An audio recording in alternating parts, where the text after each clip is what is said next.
Welcome to the Leadership Heart Podcast with Sandra J. Horton, the Growth Catalyst.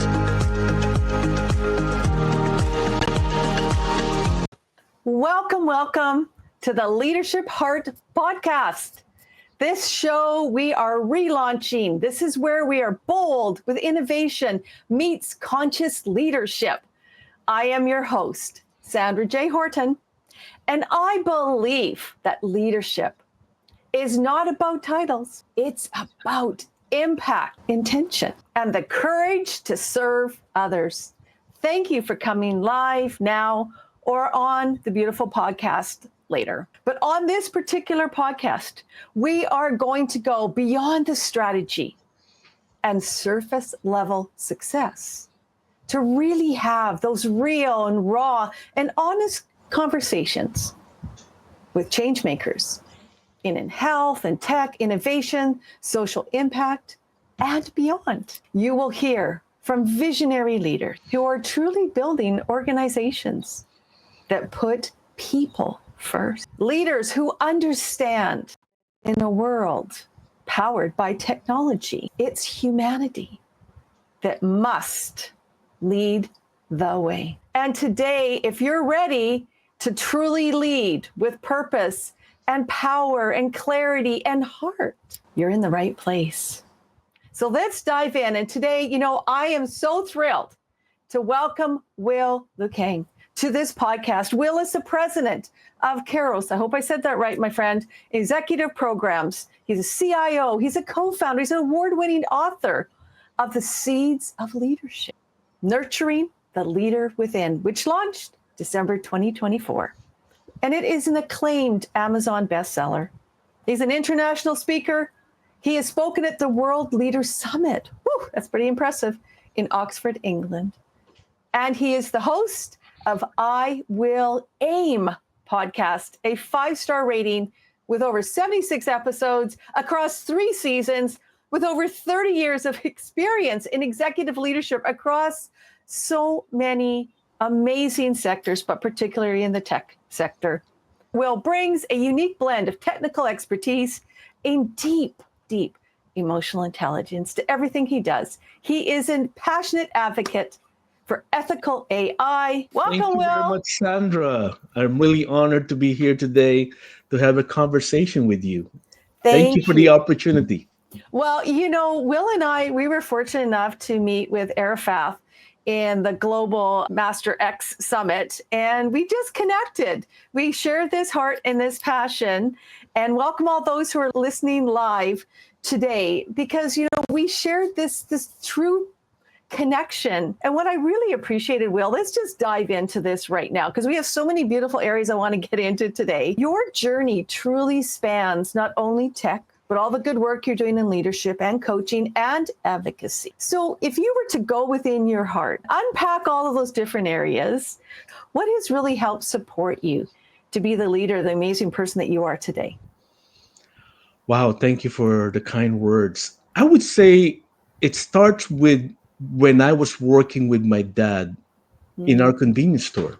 I was 5 years old, being able to be on the ground floor, observing how he treated the people that works with him.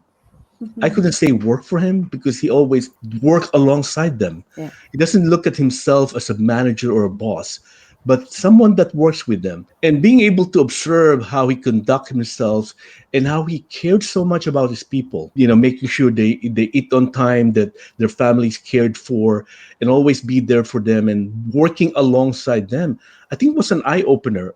And when I was young, I didn't really know what leadership is all about. But seeing everything that my dad was doing, and as I progressed in my career and applying the word that really resonates with me is care. Right? In everything we do, care is extremely important. When you care, you do the best you could. You do the best. If you are leading others, you care about your people. You do the best you could to bring them along and make sure that not only are you accomplishing the company's goal and objective, but you're also helping them grow. To me, I would say having the opportunity to observe my dad and learning how to care about people. Yeah, and caring is so important. It's almost And I'm going to use this word. It's not an overgeneralization, but a bit of it is the word care. It would be a good, interesting reflection for everyone who's listening now or later. Like, how do you define care? What is care or caring mean to you? One's a noun, one's the verb. And to me, it's aligned to servant leadership. Yes. And servant leadership is very powerful. I mean, that's how I feel you showed up in those principles, that you just espoused, like what you're saying you got from your dad. So how has servant leadership really, truly foundationally impacted you? I think you said the right word. You made a commitment. It's an intentional and purposeful way of approaching not only your work, but your life, thinking about others before yourself. And I want to clarify that. It's not that I don't care about myself. Of course, I care about myself, but I cared about the welfare of the people that works for me. And I focus on making sure that I'm not only bringing them along, I'm championing them. I'm pushing them forward and coaching and mentoring them to give them the opportunity to actually grow. One of the things that I just wanted to jump in on that, because I think that's really important boundary setting, isn't it? Because you're choosing to want to build that relationship with someone else. Like, it really is a dialogue, a two-way exchange, but you're still self-caring, you're still setting boundaries. So how have you been able to show others, to role model that? Because that's an important trait, especially in this rapid changing world we're in. Leading by example, right? Not only you can't tell people that you all have to work really hard and sacrifice everything. And there are times that I need to step back and say, I'm not 100% right now, and I couldn't really give you the time and the effort commitment that I could, but I'm going to come back and check in with you and make sure that what you need is taken care of. And what that goes to show is it's okay. It's okay for you to not be okay, because you can't be 100% all the time. And as I learned from my other mentor in my career is, you cannot pour from an empty cup. You cannot. So it's important for you to not only understand your limitation, but let people know that it's okay to not be 100% at any given moment. I love that. And it's almost like we're giving ourselves grace, aren't we? We're giving ourselves that it's okay. It's okay to be where I am right now. I want to switch a little bit over into tech because, it's one thing to say and be and do empathetic leadership, to actually show up like this, to care, really genuinely connect with someone. But in the world of tech, that's a hard world. I mean, we're both, in and around it. I'm working in digital healthcare. Tech is very driven. It's very specific. You do this, you go this way. The soft skills can sometimes be perhaps maybe perceived as being soft. So what are your thoughts about that? Like, how have you been able to bring empathy, bring emotional intelligence to the tech world, the work that you do? It's extremely hard. I have to tell you that. In many ways, tech is pour in yourself and work really hard. And many years of my career, especially early on, I was like that. Like you hustle. You almost work long hours and get things done. But as I move up, I always make it a point to check in with the people that I work with and to ask questions. Because sometimes asking for help is something that we're not really good at. And I personally took me years to realize that at first, especially in tech, like when you ask people about how to do this code because you couldn't get yours to work, you felt people judge you. Oh, you're not that good. And then therefore people don't ask for help. But if you are leading people, sometimes it's okay to pull them in and says, we have this problem. I honestly don't know everything that we need to do, but let's talk about it. Let's open up a conversation and bring everyone along so we could come up with a collective wisdom that would provide a better solution. And being vulnerable in saying, I don't have it right now, but I need all of your help. And I think learning how to open up and learning how to especially lead by example is a good space to start with. And I always said that you don't need to live in a world where everyone's leaving. When you have a team that you're supporting and you're leading, you can make their world different than the world outside that everyone's experiencing. You could be a little bit kinder, more empathy to your people. And if they don't feel it, other people don't feel it outside, your people don't need necessarily to feel that way. I call it the sphere of influence. As you move up, more and more people are going to feel that. And guess what? You're right. Sometimes they look your soft skills and your kind-hearted as weaknesses, but I'm okay. My dad used to tell me that you do what's right for you and what's right for your people. And if Mm. that means you got to go through needle to prove that you're better, it's okay. At the end of the day, you're there to serve your people, not really just to go- get things done. I So always say remove the ego. Remove the ego. yeah, check the ego on the door, right? Check Put the it ego on over the door, here. right? Leave the baggage. Like But before. that's a huge piece though, because in tech, in the startups and places that I've worked in, I have seen the other space and place, which is I want this done, get it done in this particular way. And this is what leads to conflict. This leads Yes, to disengagement because people aren't feeling heard, like the values. So I want to lean kind of in a little bit into the whole values because we've right from the very beginning, we're talking about values, aren't we? yep, We're talking yes. about how do we want to show up? How do we want to lead our life and helping others? So when you're engaged with whether it's your teammates or if you're coaching, how is there one or two tips maybe that you could offer the listeners in say a tech environment or an environment where softer skills aren't as well in the culture, maybe embraced, etc., that maybe people can do for themselves now to identify how they can maybe show up a little differently, but aligned to who they are? That's a definitely very good question. The things that I've done and observed that have worked Mhm. is no assumption. Don't make any assumption Yeah. and try to withhold judgment. And the one thing I learned much later in my career, I'm a type of leader that I'm emotional. I show you if I'm not happy. I Yeah. show you if I'm happy. Yeah. But that doesn't work well with some senior management. So I learned to check in my emotion, right? Not to be detached.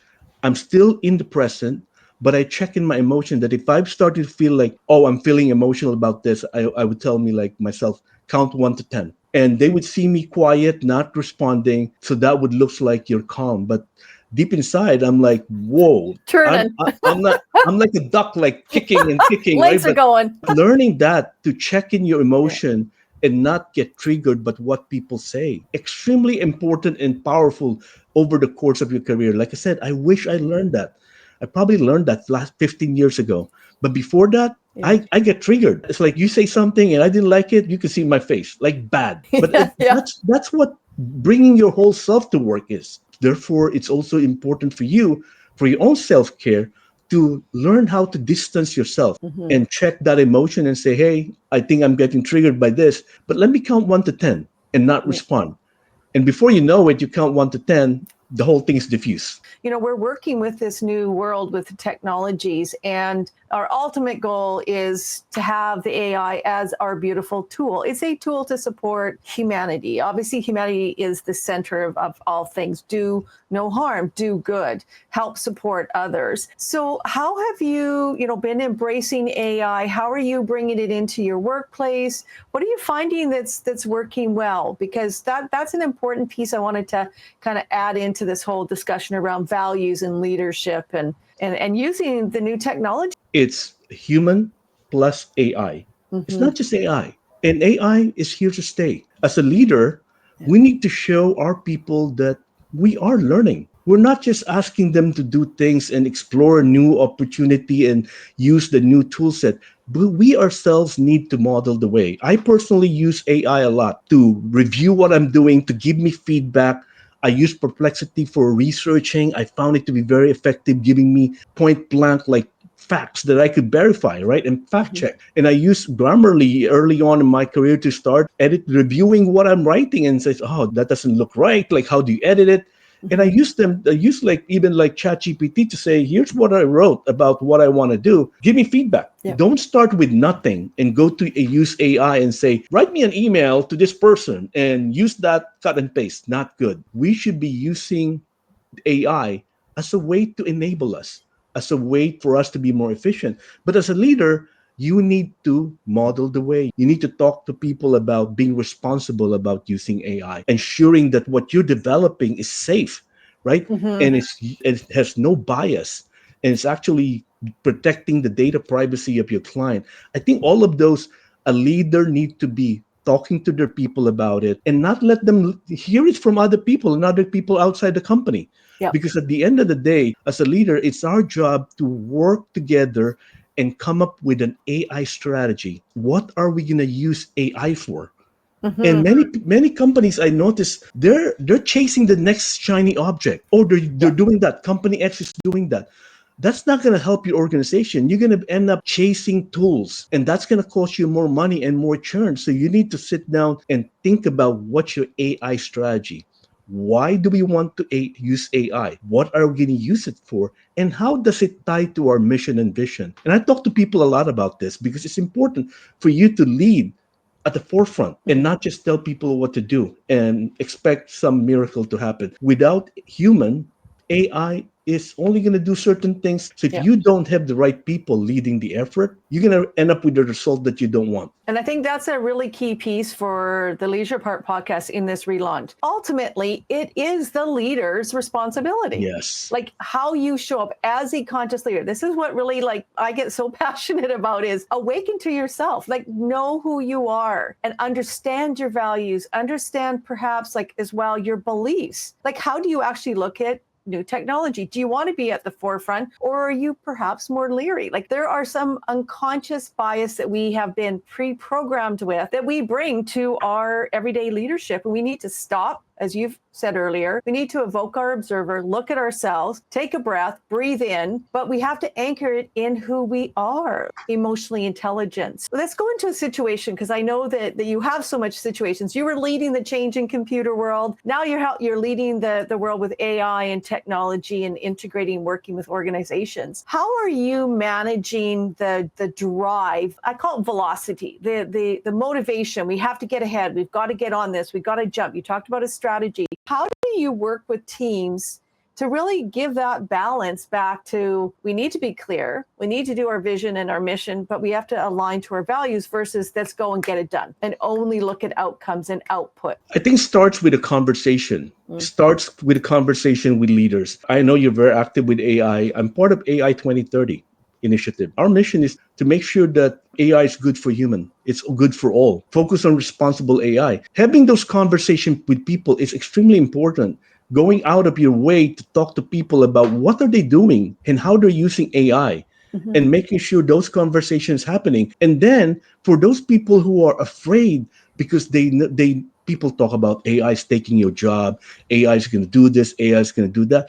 Also have a conversation with people who are, I believe, are data steward. These are people who knows the data in and out. They might not be extremely technical, but they know the data, and also have a conversation with them to say, hey, you have a voice. You have a voice because you understand the data. And remember, AI is not going to be good without the proper data being tested. If you Yeah. don't test with proper data, guess what you're going to get? Bias, false result. How do you avoid all of those? Include the people that they call themselves non-technical, but they know the data. Bring them with you through your journey. And it's going to be hard.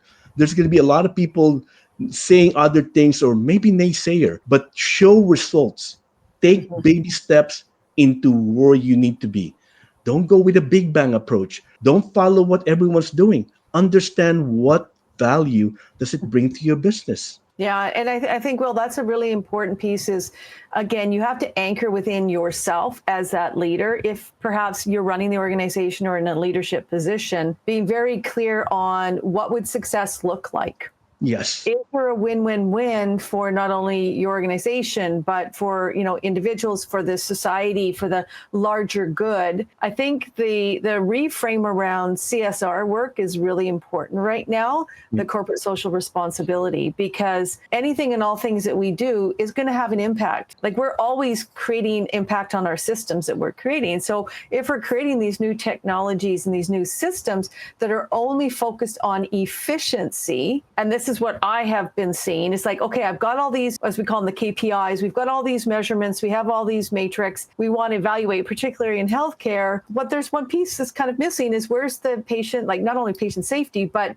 the patient's perspective. What impact is this new technology going to have on that patient experience? As an example, in healthcare, that conversation, we need to kind of do more with engaging all of the stakeholders into this conversation as we're rolling out new technologies. And so what have you been able to do or found success or strategies in your coaching, working with organizations that really has helped them with that stakeholder engagement, whether it's internal team, external team, that's helped them with this AI integration or rolling out AI? One thing I've done is have a conversation around what do they want to accomplish? What is it you want to accomplish by using AI and why, right?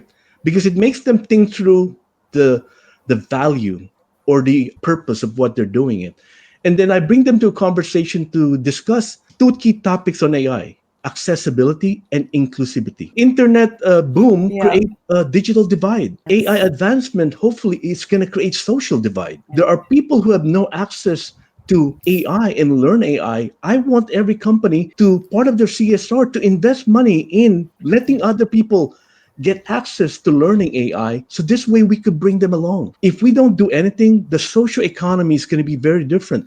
People who are currently not even aware of what to do with AI is going to be all left behind. And that's our responsibility as a leader, not just in our company, but in our community, to have a conversation with company. You must invest in inclusivity and accessibility, because we cannot have a situation 10 years from now where certain people are no longer able to partake in what we're doing. That's part of a responsible AI. It's our responsibility as a leader to go out there, talk about it, so people could listen to us. Like, one of the things I really want to do is, in the state of New Jersey, find out someone who I could talk to about how could we advance AI.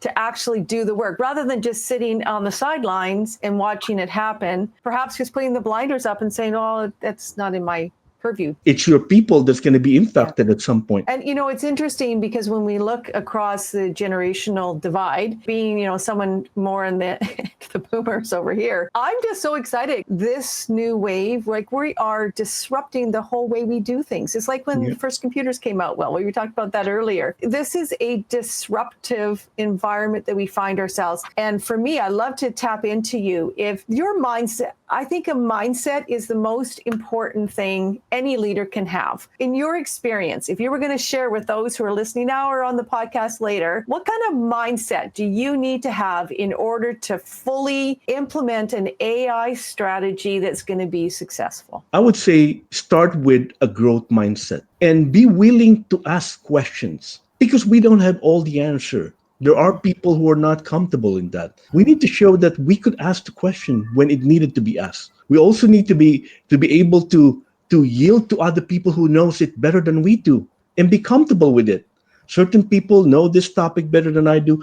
I want to partake. I want to listen into the conversation. I want to listen so I would learn. Having that growth mindset is extremely important for us, not only to navigate, but adapt to the change that's coming. Because at the end of the day, all of this change would be implemented properly when leaders are on the ground doing the work with everyone. A leader cannot be just in the office, in the corner, looking at stuff and telling people what to do. Leaders need to be on the ground among everyone, having the conversation, doing the work with people. And that's how I think we're going to get it to be in the right place. There's so many golden nuggets here. Thank you, Will. The other thing that really kind of spurs me on with all of this is the understanding that we are not fixed individuals. And this is why the leadership heart, the connection between the heart to the mind, to that higher purpose, that consciousness, the alignment of who we are as individuals. And really, at the end of the day, we all are going to have a legacy. We're all going to leave something in this world, whether you're inventing a new AI or bringing a new organization or just building an amazing culture that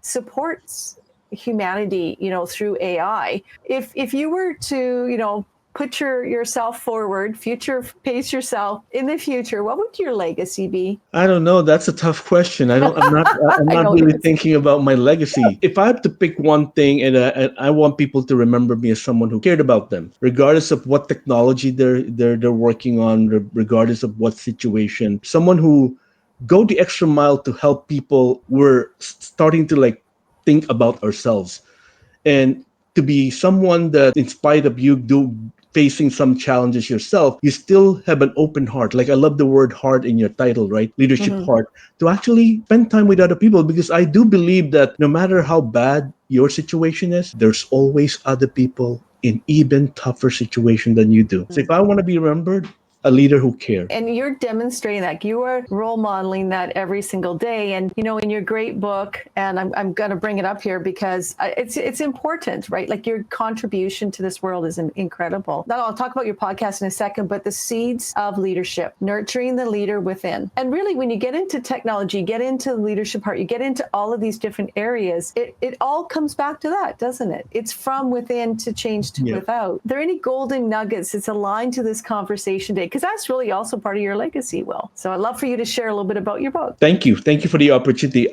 I think I wrote the book because I've seen so many people in their leadership journey struggle. Even with the best intention, they struggle to be a better leader. Not because they don't want it, because they weren't trained. I went through the same route. I learned the hard way, and I wish I had someone who could show me how to be a better leader. If you read my book, I always focus on the first question is, do you want to be a leader? Because it's okay to be a single contributor and do a phenomenal job with it. But if you now answer the question, you want to be a leader, you now have to focus on developing yourself. So my book has 3 pillars. The first pillar is develop yourself. You develop yourself as a leader and anchor it on your character, because character is the most important thing. Right? Being a person of integrity, leading by example, doing the right thing no matter what. Once you develop yourself and you equip yourself to be better in serving other people, then you could focus on growing others, because you can't grow people when you don't have it. You don't have the skills to grow them. So the next phase is growing others. How do you develop people? How you challenge people? How you nurture them to where they need to be? And the last pillar is leadership is not permanent. No matter where you are, it's a temporary spot. You need to leave it better than when you got into. You need to make sure you keep an eye on the people that would take over the role, work with the team that you have, right? And for them to rise to the occasion and shine the light on them. So the third pillar is extremely important. It's not about legacy. Some people talk to me like, oh, are you referring to legacy? No, it's continuity and sustainability. There's nothing good in a situation where you became the leader and they were very successful, and the day you move on to do something else, they failed miserably. You as a leader didn't do your job. The third pillar is growing and looking into the future and focusing on the role for someone else, not yours. Once you get it to a state where it's moving in the right direction, it's time to look for who's taking it over. Right? And I've done a good job with that in my career. 17 years in my last company, I've not done the same role for more than 5 years. The longest was 5 years. It's 2 years, moved to a different role, asked me to do something else, because I focus on looking into the future. Not because I want to move on, because I know that's what's good for the people that you work with. It ties into the whole AI as well, because we can, if we, again, come in with a growth mindset, we're open to learn in every single moment about ourselves, about our teams, about our impact. I call it sustainable impact. That's the key aspect here. And I go back to the very beginning of this podcast, which is so beautiful. It's like we've come wonderfully full circle because of who you are. You're open, you're receiving, you're sharing. It's not about trying to keep things. And I find in this new tech world is that people are trying to keep things, and we need to share things. We need to share our hearts. We need to share knowledge. We need to share access to this technology. Even like a ChatGPT is an amazing resource. It gives people who perhaps don't have access to knowledge. And we know knowledge is what? Power. It gives us the opportunity to transform, to shift, to grow. I just think this has been a beautiful full circle moment from the very beginning of talking about the principles of your dad and servant leadership and showing up and being that role model, being accountable, ethical. Like you're very clear on who you are. In the final kind of moments here, is there any other wisdom that you'd like to share with our audience, things that they can do in this ever-changing, rapid AI, beautiful world that we're in today? I would say develop your curiosity. I remember in Master X, you talk about this. Leadership is not about titles, it's about impact. Don't focus about your title, focus about your impact. You could be the silent person in the room with the most impact and influence. Focus on that. Let that be the takeaway for you that makes you feel good, not because you have the best title, the most highest title, but You're the person who could talk to people and they're willing to listen and do the work for you. Oh, wow. That is the golden nugget, everyone who's listening here. Ask yourself these questions. How are you showing up in your dialogues with others? Is your ego coming in before you, or are you actually just present, building that rapport, understanding other people's perspectives? And that's the key we can bring to AI, to this new generation of emotionally intelligent leaders we need to be in order to bring in and support the right applications of these skills, these tools that we can use. So thank you, Will. What a wonderful blessing, a wonderful opportunity to share your gifts, your knowledge on the Leadership Heart podcast. And I'm very excited. Sandra Horton, we will be back. I have relaunched the beautiful Leadership Heart podcast. I'm just excited to invite other leaders who are doing amazing work in their fields and, like Will, really genuinely care. And they have committed themselves, their lives to the community, to the work. Make the decision today now. Imagine yourself. How do you want to be? How do you want to show up? And truly, what sustainable impact? It begins with a choice. It begins going into your heart, get out of your head, as we always say, right, Will? Out of the head, into the heart, but connect to your head to that higher source, that purpose that you are designed to be here. Believe in it, have a sense of gratitude, and the Leadership Heart. You will follow your heart and have beautiful impact around the globe. So I'm excited to bring in some other additional wonderful leaders like Will. Thank you for being my my first relaunch guest, the first time being on a live. I hope this has been wonderful. I have really enjoyed it. Thank you, everyone, for listening. Greatest blessings. We'll talk to you soon in the next week. Bye for now.